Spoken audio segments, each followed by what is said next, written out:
Ano ang sinasabi ng Panginoong Hesus tungkol sa kapahingahan?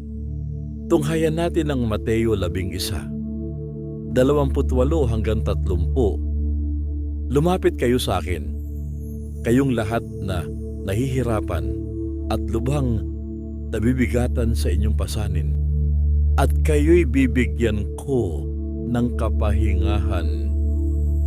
Pasanin ninyo ang aking pamatok at matuto kayo sa akin, sapagkat ako'y maamo at may mababang loob.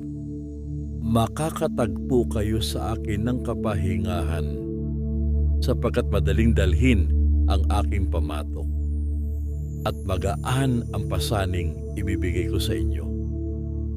Yan ang sinabi ng Panginoong Hesus tungkol sa kapahingahan sa Mateo 11, 28 hanggang 30, sa bersyon ng Magandang Balita